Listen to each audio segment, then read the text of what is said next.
बैतडीमा jeep दुर्घटना हुँदा 6 जनाको मृत्यु। कान्तिपुर समाचारमा आज संघीय सरकार र काठमाडौँ महानगरपालिका बीचको किचलो। विद्यार्थी अभाव भएपछि क्याम्पसलाई गाभ्ने सरकारको तयारी। मुलुकको अर्थतन्त्र सुधारोन्मुख हुँदै गएको नेपाल राष्ट्र ब्याङ्कको प्रतिवेदन। अन्तर्राष्ट्रियमा पश्चिमा गठबन्धनको विशेष दस्ता युक्रेनमा तैनात भएको खुलासा। र खेलकुदमा इन्डियन प्रिमियर लिगमा दिल्ली क्यापिटल्सको लगातार चौथो हार। नमस्कार, अब मुख्य समाचार।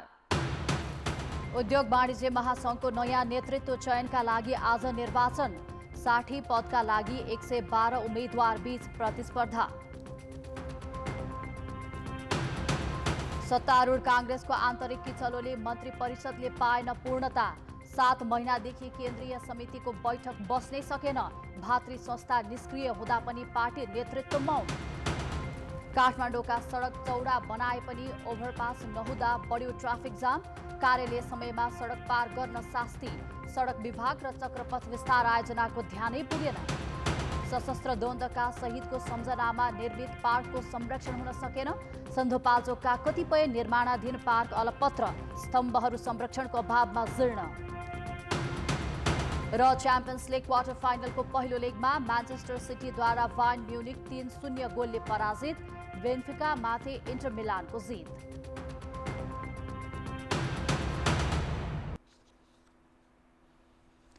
उद्योगी व्यवसायीहरूको छाता संगठन नेपाल उद्योग वाणिज्य महासंघको नयाँ नेतृत्व चयनका लागि आज निर्वाचन हुँदैछ। नेपाल उद्योग वाणिज्य महासंघको 57औं वार्षिक साधारण सभाका क्रममा निर्वाचन हुन लागेको हो। महासंघका 64 मध्ये 4 सदस्य निर्विरोध निर्वाचित भइसकेका छन्। बाँकी 60 पदका लागि आज 112 उम्मेद्वार बीच प्रतिस्पर्धा हुँदैछ। वरिष्ठ उपाध्यक्षका लागि उमेशलाल श्रेष्ठ, अञ्जन श्रेष्ठ र रामचन्द्र सङ्घाई प्रतिस्पर्धामा छन्। महासंघको विधानमा वरिष्ठ उपाध्यक्ष स्वतः अध्यक्ष हुने प्रावधान छ। यसै विषयमा थप जानकारी दिन सहकर्मी सुमन पन्थ कमलादीबाट हाम्रो प्रत्यक्ष सम्पर्कमा छन्। सुमन, उद्योग वाणिज्य महासंघको नयाँ नेतृत्व चयन प्रक्रिया के छ? रुबिनाजी, हजुरले भने जस्तै नेपाल उद्योग वाणिज्य महासंघको 57औं वार्षिक साधारण सभा तथा निर्वाचन अहिले 8 बजेबाट सुरु हुँदैछ र यसका लागि 60 पदका लागि 112 जना बीच प्रतिस्पर्धा हुँदैछ। मुख्यतया नेपाल उद्योग वाणिज्य महासंघको विधानमा चाहिँ वरिष्ठ उपाध्यक्ष 3 वर्षपछि स्वतः अध्यक्ष हुने प्रावधान रहेका कारण सबैभन्दा धेरै वरिष्ठ उपाध्यक्ष पदमा कसले हात पार्ला भन्नेमा रहेको छ र 3 जना प्रतिस्पर्धी हुनुहुन्छ। र यो पटक चाहिँ के देखिएको छ भने फेरि पुनः वरिष्ठ उपाध्यक्ष बीचमा तीव्र प्रतिस्पर्धा भएका कारण पुनः निर्वाचन त गर्नुपर्ने होइन भन्ने आशय पनि आइरहेको छ। किन भन्दा अहिले निकै नै प्रतिस्पर्धा देखिएको छ। हाम्रो विधानले 3 वर्षपछि स्वतः अध्यक्षको व्यवस्था गर्यो, जसका कारण चाहिँ 3 जना हेभी वेट बीच प्रतिस्पर्धा हुने देखिएको छ र अहिले 8 बजेबाट निर्वाचन हुने भनिएको छ र अहिले पनि प्रतिस्पर्धी बीच चाहिँ आफ्नो प्यानलमा छलफल भइरहेको भन्ने हामीले बुझेका छौँ र 8 बजेबाट अहिले निर्वाचन हुँदैछ। रुबिनाजी, उद्योगी व्यवसायीले आगामी नेतृत्वबाट के अपेक्षा गरेका छन्? तपाईँले ठिकै भन्नुभयो। उद्योगी व्यवसायीले चाहिँ अहिले नेपाल उद्योग वाणिज्य महासंघको झन्डै 2000 सदस्यले अहिले मतदान गर्दैछन् र यसमा साना तथा मझौलाको हिस्सा अधिक रहेको छ। साना तथा मझौला उद्योगीहरूले चाहिँ राज्यका नीतिका कारण चाहिँ आफूहरू पाखा लाग्न परेको भनेर यस अगाडि पनि गुनासो गर्दै आइरहेका थिए र अहिलेको यो 3 जना जुन वरिष्ठ उपाध्यक्षका उम्मेदवारहरूले चाहिँ साना तथा मझौला उद्योग, लघु घरेलु उद्योगहरूलाई चाहिँ अगाडि बढाउने भनिरहेका छन् र त्यही अनुसारको नीतिमा आफूले पैरवी गर्ने भनिरहेका छन्। यद्यपि हिजो उद्घाटन सत्रमा पनि उद्योगीका नेताहरूले भनौँ अध्यक्षहरूले चाहिँ के भन्नुभएको थियो भने यो देश उद्योगबाट चाहिँ व्यापारमा केन्द्रित भएको छ र हामी उत्पादनमूलक उद्योगलाई प्रशय हुने खाले नीति ल्याउँछौँ भनेर उजागर गरिरहेका छन् र चुनावी एजेन्डा पनि सबैको चाहिँ व्यापार होइन उद्योगतर्फ केन्द्रित गर्ने भनिएको छ। 14% कुल गार्हस्थ्यमा योगदान थियो भने उद्योगको अहिले 5%मा झरिरहेको छ र त्यसलाई पुरानै लयमा ल्याउने भन्ने छ। यी मुद्दामा गरिरहेका छन् र राष्ट्र ब्याङ्कले लिएका पछिल्ला नीतिका विषयमा पनि र सरकारले लिएका नीतिका विषयमा पनि गतिलो पैरवी गरेर उद्योगतिर फर्काउने भनेर नै भोट मागिरहेको हामीले देख्छौँ। रुबिनाजी, तपाईले निर्वाचन 8 बजेबाट सुरु हुन्छ भन्नुभयो। अब निर्वाचनको परिणाम कहिलेसम्म सार्वजनिक हुन्छ? आजै नै 12 बजेसम्म, केही बेर अघि नै मैले मुख्य निर्वाचन अधिकृतसँग कुरा गरेको थिएँ र सम्भवतः आज 12 बजेसम्म नै नतिजा प्रकाशन गर्ने भनेर हामीलाई जानकारी दिनुभएको थियो र यो वरिष्ठ उपाध्यक्षमा कस्तो प्रतिस्पर्धा हुन्छ त्यसपछि नै निरीक्षण हुन्छ र अन्य सदस्यको चाहिँ 12 देखि 1 बजेभित्र निर्वाचन नतिजा आइसक्ने मुख्य निर्वाचन अधिकृत लीलामणि पौडेलले हामी कान्तिपुर समाचारलाई जानकारी दिनुभयो। रुबिनाजी, हस् सुमन, जानकारीका लागि धन्यवाद। उनी थिए सहकर्मी सुमन पन्थ कमलादीबाट। उद्योग वाणिज्य महासङ्घको नयाँ नेतृत्व चयनका लागि आज निर्वाचन हुँदैछ। अहिले 8 बजेबाट निर्वाचन प्रक्रिया सुरु हुने हामीले जानकारी पायौँ। अब बाँकी समाचार। अब जनताको आवाज हामीले काठमाडौँमा भेला भएका उद्योगी व्यवसायीलाई सोधेका थियौँ, आर्थिक मन्दीबाट मुलुकलाई जोगाउन निजी क्षेत्रको भूमिका कस्तो हुनुपर्छ? जनताको आवाज। हाम्रो देश चाहिँ आयातमुखी चाहिँ भएको छ हैन, त्यसलाई चाहिँ हामीले उत्पादनमुखी बनाउनु पर्यो। विदेशमा निर्यात गर्ने सामानहरू उत्पादन गर्नु सक्यो भने अझ विदेशी मुद्राहरू आर्जन गरेर देशको अर्थतन्त्रलाई अझ चलायमान बनाउँछ। ब्याज घटाउनै पर्यो नि, मेन एजेन्डा त्यही नै हो। कृषिलाई र उत्पादनलाई जोडियो भने चाहिँ यही अर्थतन्त्र एक हिसाबले अगाडि आउन सक्छ। पुँजी व्यवसायलाई फेरि ऋणको रूपमा दिनु पर्यो। ब्याज दर हामीलाई एकदमै पुरै त्यो मर्माहत बनाइरहेको छ। करको मान्छे आयो भनेर व्यापारी भाग्नु पर्ने र व्यापारीले जति बेला पनि यसले राम्रो सँग कर तिरेको छैन, इमान्दारी छैन भन्ने खालको उहाँहरूमा दृष्टिकोण नहोस्। सरकार र निजी क्षेत्र दुईटैले सँगसँगै भएर काम गर्यो भने समस्या कहाँनिर हो भन्ने थाहा हुन्छ। आत्महत्या गर्नुपर्ने अवस्थामा निजी व्यवसाय पुगेछ भने ब्याङ्कहरू चाहिँ बोनस बाँड्ने प्रक्रियामा छ। यसलाई रोक्नलाई त सरकार अघि बढ्नु पर्यो नि। निजी क्षेत्रले सकेसम्म आफू कर छली नगर्ने। सेयर मार्केटको लागि पनि तपाईँको चलायमान हुनु पर्यो र तपाईँको जग्गा जमिनको बारेमा अझै प्रधानमन्त्रीले भनिहाल्नु भएको छ। उहाँले भनेको कुरा चाहिँ कार्यान्वयनमा आउनु पर्यो। निजी क्षेत्रले गरेका कामहरूलाई चाहिँ सरकारले अलिकति ध्यान दिनुपर्छ। जनताले पनि मुलुकको उत्पादनहरूलाई नै राष्ट्रिय उत्पादनहरूकै उपभोग गरेर देशको अर्थतन्त्रलाई जोगाउनमा सबैको हातेमालो आवश्यक छ।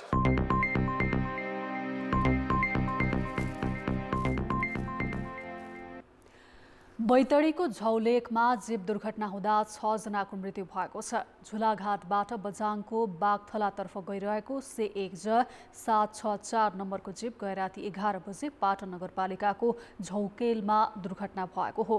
दुर्घटनामा परि 6 जनाको घटनास्थलमा मृत्यु भएको जिल्ला प्रहरी कार्यालय बैतडीले जनाएको छ। दुर्घटनामा जीपको पछाडि बसेका 5 जनाले हाम फालेर ज्यान बचाएको प्रहरीले जनाएको छ। जीपमा चालकसहित 12 जना सवार रहेको बताइएको छ। दुर्घटनाको थप विवरण आउन बाँकी छ। सवारी आवागमनलाई व्यवस्थित बनाउन काठमाडौँ उपत्यकाका चक्रपथ सहित धेरै सडक चौडा बनाइएका छन्, तर सडक पार गर्नका लागि वैकल्पिक व्यवस्थामा ध्यान नदिँदा काठमाडौँमा ट्राफिक जामको समस्या बढ्दो छ। विशेष गरी कार्यालय समयमा सडक प्रयोगकर्ताले बढी हैरानी खेप्नु परेको छ। कोटेश्वर, चाबहिल, गौशाला, महाराजगञ्ज, सातदोबाटो तथा बल्खु लगायतका क्षेत्रमा बिहान साँझ कार्यालय समयमा चोक पार गर्नु निकै झन्झटिलो हुने गरेको छ। सवारी व्यवस्थापन सरकारको प्राथमिकतामा नपर्दा पैदल यात्रुहरूले बढी शास्ति खेप्नु परिरहेको छ। खालि आउनु र छुट्नु चाहिँ पङ्क्चुअल टाइम गराउनु पर्यो होइन। पेसेन्जरहरूलाई पनि त्यसको सूचना दिनुपर्छ। पेसेन्जर लिनु पर्यो भने जहाँ पनि रोक्ने, पेसेन्जर ओह्राल्नु पर्यो भने आफूलाई जुन ठाउँमा सुविधा छ त्यो रोक्ने। त्यो अब त्यही हो, मेन ट्राफिक नियमहरू चाहिँ फलो गर्न पर्यो होइन।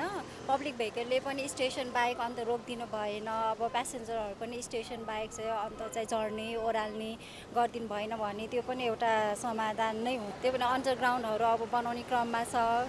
यो अब तपाईँको कलङ्कीमा बनिसकेको छ। ठाउँमा ठाउँहरू हेरेर स्पेस हेरेर बनायो भने चाहिँ अलि जाम कम हुन्छ। 2072 सालको भूकम्पपछि भित्री शहरमा खुम्चिएर बसेका उपत्यकावासी चक्रपथ बाहिर फैलिए। सडक पनि चौडा र फराकिला बनाइए, तर चोक पार गर्ने ओभरपास तथा अन्डरपास जस्ता वैकल्पिक व्यवस्था नहुँदा चारतिरबाट आउने सवारी साधन व्यवस्थित गर्न हम्मे पर्ने गरेको छ। सडक विस्तारकै क्रममा चीन सरकारले अन्डरपास बनाएपछि कलङ्कीमा घण्टौं जामको समस्या हटेको छ। तर सुरुमै यस्ता समस्या समाधानका उपाय नअपनाउँदा 5 वर्ष पनि नबित्दै गुवारको चोकमा सडक भत्काएर ओभरपास बनाइँदैछ।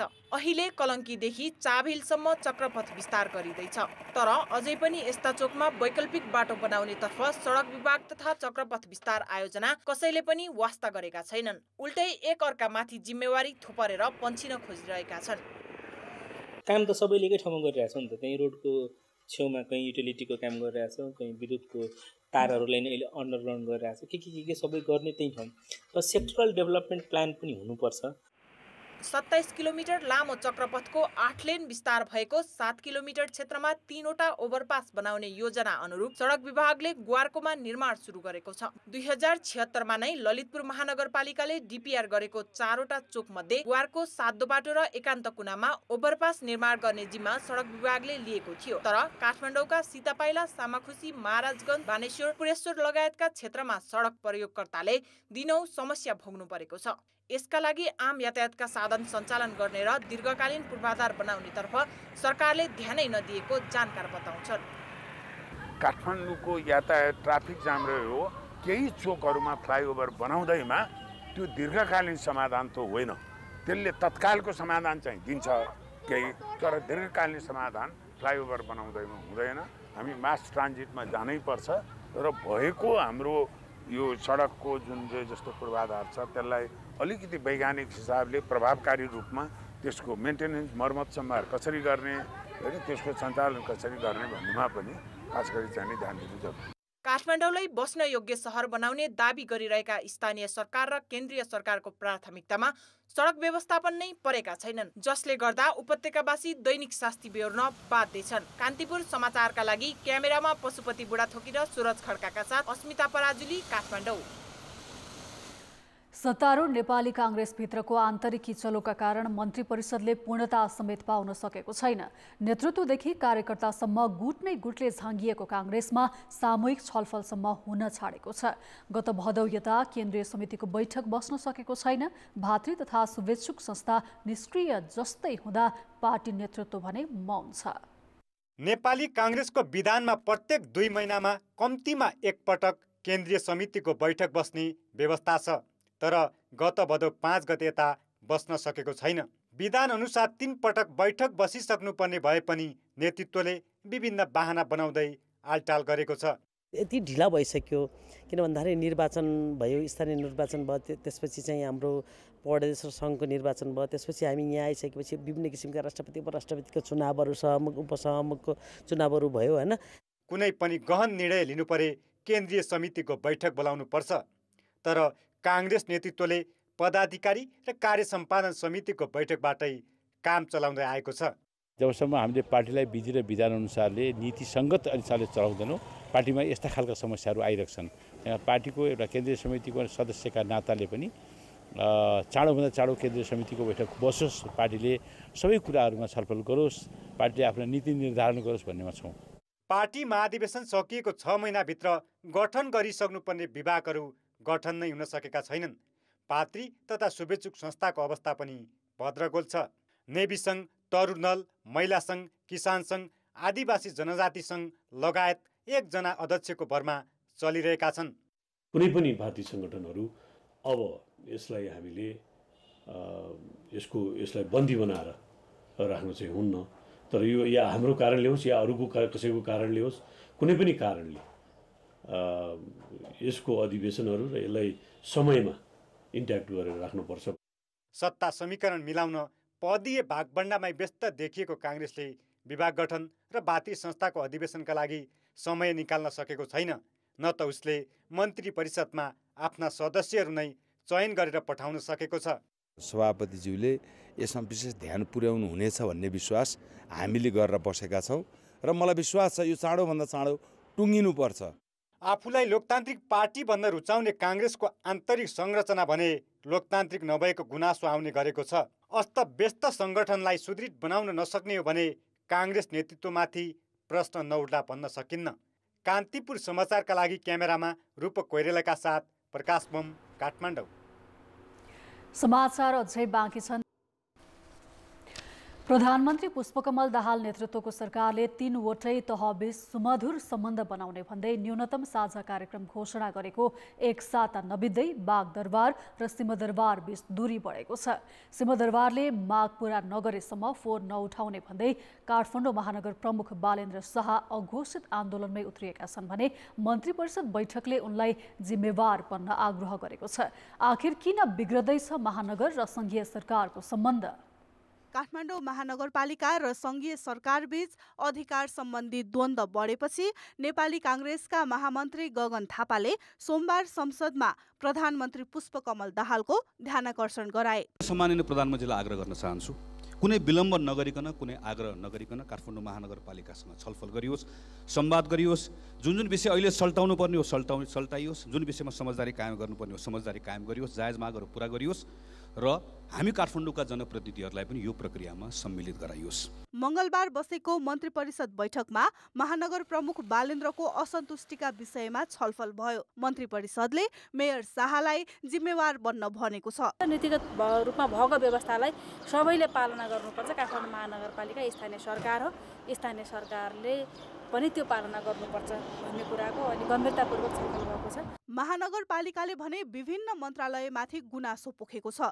गृहले ट्राफिक लाइट सुकुम्बासी व्यवस्थापन र मूर्ति चोरी लगायतका विषयमा सहयोग नगरेको महानगरको आरोप छ। दूतावासले मिचेको फुटपाथ व्यवस्थापनमा परराष्ट्र मन्त्रालयले नसघाएको, खोला करिडर र फोहोर व्यवस्थापनमा शहरी विकास मन्त्रालयले सहयोग नगरेको बालेन्द्रको गुनासो छ। सरकारी अस्पतालको सरसफाई, बिमा र राष्ट्रिय एम्बुलेन्सका लागि स्वास्थ्य मन्त्रालयले बजेट नदिएको पनि महानगरको गुनासो छ। महानगरले पाउनुपर्ने घरबहाल कर संघीय सरकारले उठाएको तर चक्रपथ विस्तार एवं टेलिफोन तार व्यवस्थापनमा नसघाएको महानगरपालिका प्रमुखले गुनासो पोखेका छन्। उपत्यकामा भित्रिने तरकारीको विषादी जाँच त संघले नमानेको समेत महानगरको गुनासो छ। तर संघीय मन्त्रालयका अधिकारीको तर्क भने बेग्लै छ। हामीले खास गरी अब शान्ति सुरक्षाको हिसाबले सेक्युरिटी कन्सर्न भनौँ न, विशेष गरी त्यो जिम्मेवारी गृह मन्त्रालयको हो। त्यो जिम्मेवारी हामीले महानगरपालिकाले अनुरोध गरेको बेलामा जहिले पनि सुरक्षाकर्मीहरू तैनात गर्ने, सुरक्षाकर्मीहरू पठाउने काम हामीले गरिराखेका छौँ। त्यो विषयमा महानगरपालिकालाई हामीले सहयोगै नगरेको, समन्वय नै नगरेको भन्दा पनि हामीले गरिराखेको भन्नेमा नै छौँ। हामी चाहिँ छिटो रिजल्ट खोज्ने त राम्रै कुरा हो, सकेसम्म छिटो दिनु राम्रो कुरा पनि होला होइन त्यसलाई। तर अब तपाईँको जुन विधि बमोजिम लाग्ने समय त लाग्छ नि होइन। ऐन कानुन बनाउने आफ्नै विधिहरू हुन्छन्, आफ्नै प्रक्रियाहरू हुन्छन्। आजको भोलि त कानुन बन्दैन। कानुन बनेपछि मस्यौदा हुन्छ, अर्थ मन्त्रालयमा जान्छ, फेरि कानुन मन्त्रालयमा जान्छ, त्यसपछि मन्त्री परिषदमा पेश हुन्छ। मन्त्री परिषदले फेरि विषयगत समितिमा, मन्त्री परिषदको विषयगत समितिमा फेरि पठाउन सक्छ। त्यो अध्ययन गर्न त टाइम लाग्छ नि। कानुन भने त दीर्घकालको लागि बनाउने कुरा हो। त्यसकारण ती विधिहरू प्रक्रियाहरू पुरा गर्नको लागि केही समय लागेको मात्रै हो, काम हुँदै नभएको अवस्था होइन। अब फोहोर मैला व्यवस्थापनको कुरा, अब फोहोर मैलाको प्रबन्ध र व्यवस्थापनको जिम्मेवारी चाहिँ फोहोर मैला व्यवस्थापन ऐनले 2068ले चाहिँ स्थानीय तहलाई जिम्मेवार बनाएको छ।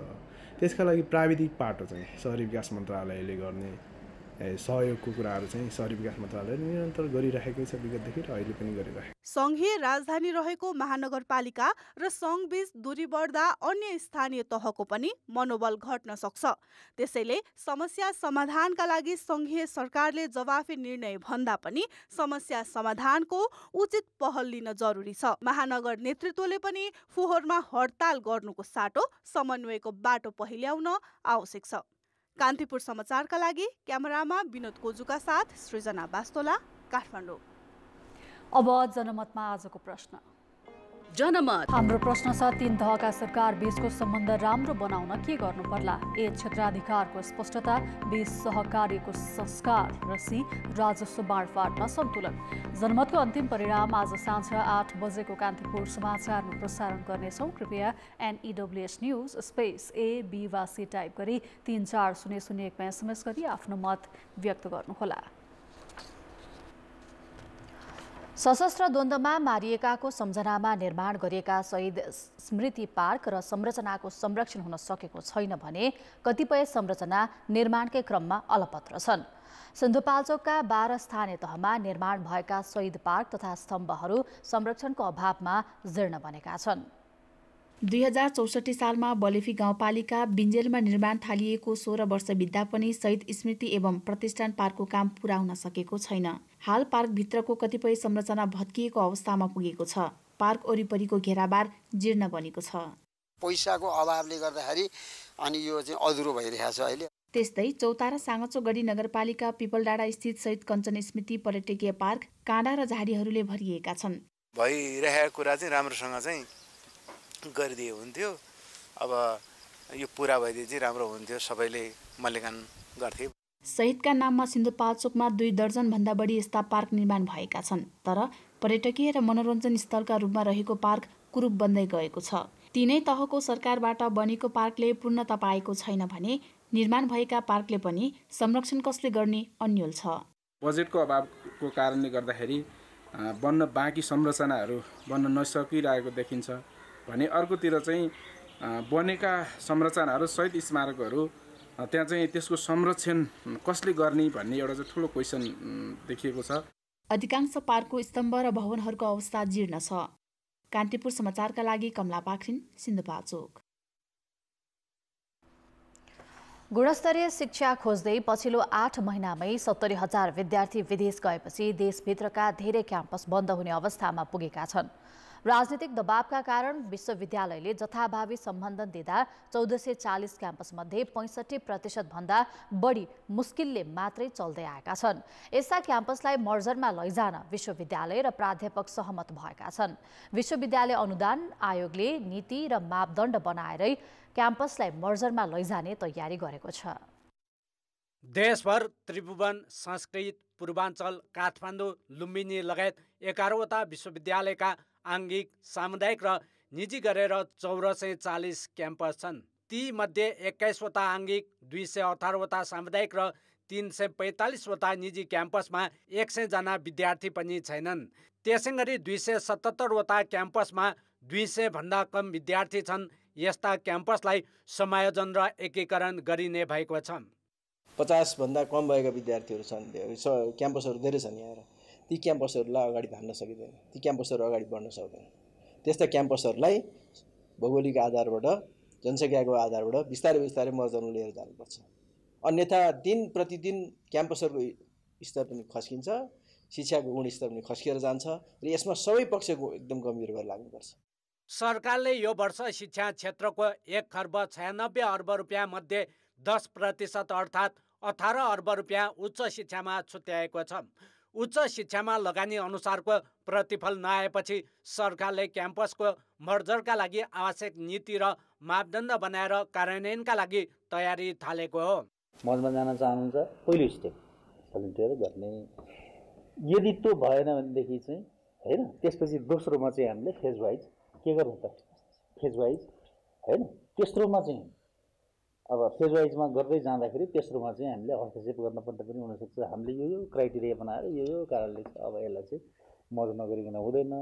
त्यसो त 2076 सालको राष्ट्रिय शिक्षा नीतिले पनि विद्यार्थी सङ्ख्या न्यून हुँदै गएका क्याम्पस गाप्ने नीति लिएको थियो, तर कार्यान्वयन हुन सकेको थिएन।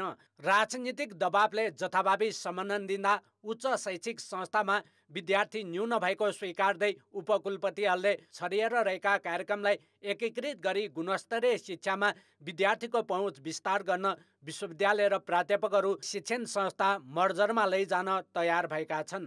पहिले जसले जुन लेभलबाट हामीले गल्ती गरे पनि हामीले त्यो गल्तीलाई चाहिँ आत्मसात गरौँ।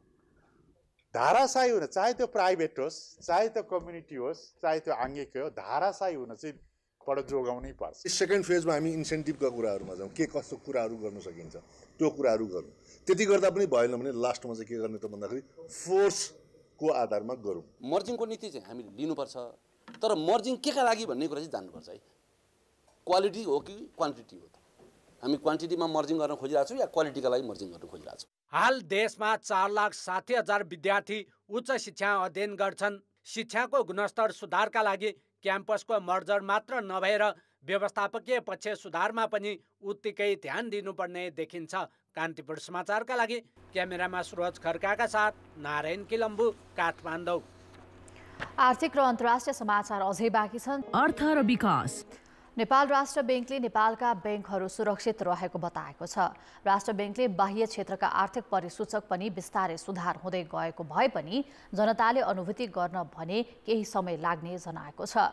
चालु आर्थिक वर्षको फागुनसम्मको देशको वित्तीय तथा आर्थिक स्थिति सार्वजनिक गर्न राष्ट्र बैंकले हिजो काठमाडौँमा गरेको कार्यक्रममा गभर्नर महाप्रसाद अधिकारीले साना खालका समस्याले नेपालको वित्तीय क्षेत्रमा समस्या निम्त्याउन नसक्ने दावी गरे। उनले बैंकहरूको पुँजी पर्याप्तता अनुपात तोकिए भन्दा बढी भएकाले समस्यामा नपर्ने दावी गरेका हुन्। निक्षेपकर्ताको रकम सुरक्षित गर्न पुँजी पर्याप्तता अनुपात महत्त्वपूर्ण मानिन्छ।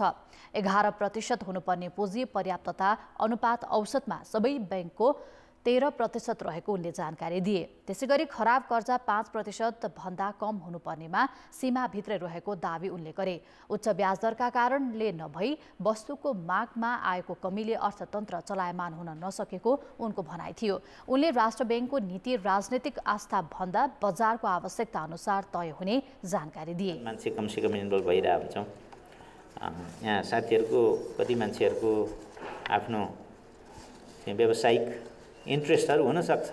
त्यो इन्ट्रेस्टको अगेन्स्टमा हाम्रा नीतिहरू हुन सक्छन्। हाम्रा नीति भनेको समग्र अर्थतन्त्रलाई हेरेर बनाउने हो। आफ्नो व्यावसायिक स्वार्थ पुरा भएन भन्दैमा राष्ट्र बैंकले चाहिँ अदरवाइज गर्छ भन्ने चाहिँ सोचाइ यहाँहरू बिल्कुल नराख्दिनु हुन म हार्दिक अनुरोध गर्छु। राष्ट्र बैंकले सार्वजनिक गरेको फागुनसम्मको तथ्याङ्क अनुसार महँगी मागको तुलनामा केही कम भएको र कर्जाको ब्याजदर बढ्न रोकिएको छ। मागमा 7.88% महँगी रहेकोमा फागुनसम्म आइपुग्दा 7.44%मा झरेको छ। कर्जाको ब्याजदर मागमा 13.03% रहेकोमा फागुनमा पनि त्यही छ। निक्षेपको ब्याजदर भने मागमा 8.41% रहेकोमा अहिले केही घटेर 8.37% कायम भएको छ। यसले बिस्तारै कर्जाको ब्याजदर घट्ने देखाएको छ। रेमिट्यान्स गत वर्षको तुलनामा 25%ले वृद्धि भएको छ। गत असारमा विदेशी मुद्रा सञ्चित 12 खर्ब 15 अर्ब 80 करोड रहेकोमा फागुनसम्म आइपुग्दा 14 खर्ब 1 अर्ब 21 करोड पुगेको छ। यो सञ्चितले 9.4 महिनाको वस्तु तथा सेवा आयात धान्य छ। सिन्धुली बीपी राजमार्गको सिन्धुली माडी खुरकोट खण्ड अन्तर्गत कमलामाई नगरपालिका 3 को सोला भन्ज्याङ नजिक आज बिहान भएको कार दुर्घटनामा परि 4 जना भारतीय नागरिकको मृत्यु भएको छ। जिल्ला प्रहरी कार्यालयका अनुसार पूर्वबाट काठमाडौँ जाँदै गरेको BRDD 0687 भारतीय नम्बरको कार सडकबाट करिब 500 मिटर तल खसेर दुर्घटना हुँदा घटनास्थलमा 3 जना र सिन्धुली अस्पतालमा 1 गरी 4 जनाको मृत्यु भएको हो। कारमा 5 जना सवार थिए। घाइते 1 जनाको सिन्धुली अस्पतालमा उपचार भइरहेको छ। मृतक र घाइते भारतीय नागरिकको पहिचान गर्ने शव निकाल्ने काम भइरहेको सिन्धुली प्रहरीका SP राजकुमार सिल्वाले जानकारी दिए। कारमा सवार 5 जना पुरुष रहेका थिए।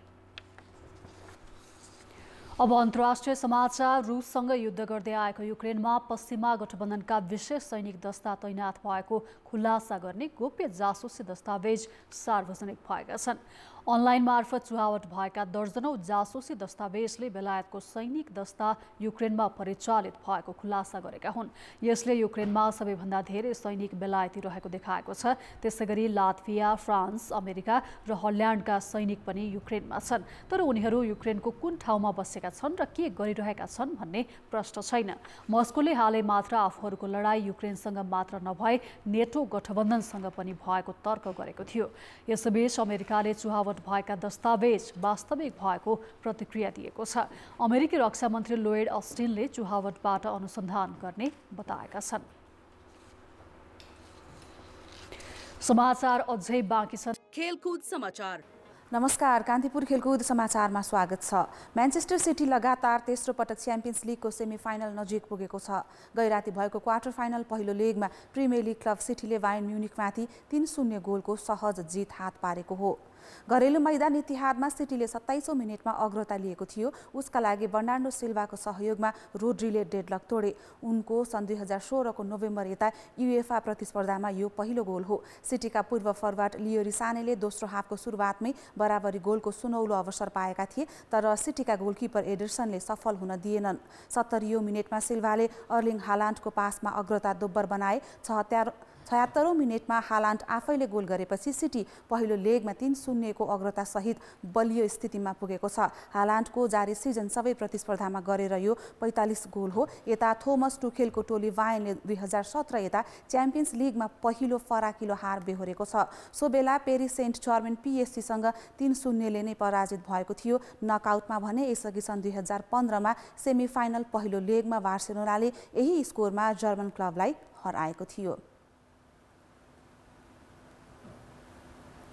च्याम्पियन्स लिग क्वार्टर फाइनल पहिलो लेगको अर्को खेलमा इन्टर मिलानले बेन्फिकालाई उसकै मैदानमा 2-0 गोलले पराजित गरेको छ।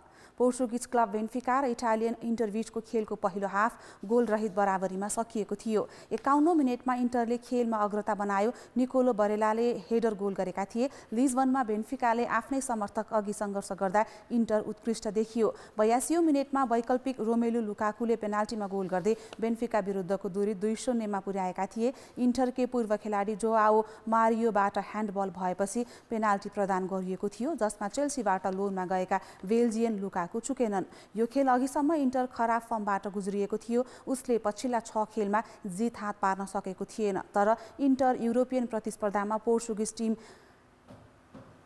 11 अवे खेलमा दोस्रो जित हात पार्न सफल भएको छ। बेन्फिकाले भने आफ्ना 18 युएफए को खेलमा गोल गर्न नसकेको यो पहिलो पटक हो। उसको यो सिजनको 13औं युरोपियन खेल हो। बेन्फिकाले गत अगस्तमा च्याम्पियन्स लिगको तेस्रो चरणको छनौट खेलदेखि आफ्नो यात्रा सुरु गरेको थियो। ब्राजिलको राष्ट्रिय महिला फुटबल टिमले मैत्रीपूर्ण खेलमा जर्मनीमाथि 2-1 गोलको जित हात पारेको छ। जर्मनीमा भएको खेलमा 30,000 बढी समर्थक उपस्थित भएका थिए, जुन महिला फुटबलमा पछिल्लो 1 दशक यताको जर्मनीमा कीर्तिमानी दर्शक सङ्ख्या हो। कोपा अमेरिका च्याम्पियन ब्राजिलले 11औं मिनेटमा तमिरेजको गोल मार्फत अग्रता बनाएको थियो। उनले जर्मनीको कमजोर डिफेन्सको फाइदा उठाइन्। 38औं मिनेटमा एरीले गोल गरेपछि ब्राजिल पहिलो हाफमै 2-0 ले अघि रहेको थियो। दोस्रो हाफको इन्जुरी समयमा जर्मनीकी युली ब्रान्डले सान्तवना गोल फर्काएकी थिइन्। दुवैले आगामी जुलाई अगस्तमा हुने फिफा विश्वकपको तयारी स्वरूप मैत्रीपूर्ण खेल खेलेका हुन्। ब्राजिलको महिला टिमले अहिलेसम्म विश्वकप जित्न सकेको छैन। यस्तै विश्वकपकै तयारीमा रहेको स्पेनले चीनलाई 3-0 गोलले पराजित गरेको छ। स्पेनको जितमा 45औं मिनेटमा टेरेसा, 61औं मिनेटमा एथेनिया र 81औं मिनेटमा आल्भाले गोल गरेका थिए। युरोकप विजेता इङ्ल्यान्ड अस्ट्रेलियासँग 2-0 गोलले पराजित भएको छ। यो सँगै इङ्ल्यान्डको 30 खेलदेखिको अपराजित यात्रामा पनि पूर्णविराम लाग्यो।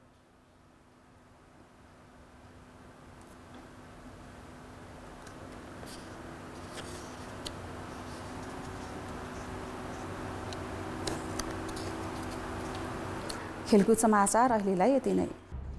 कान्तिपुर समाचार अहिलेलाई सकियो। कान्तिपुर टेलिभिजन हेर्दै गर्नुहोला। नमस्ते।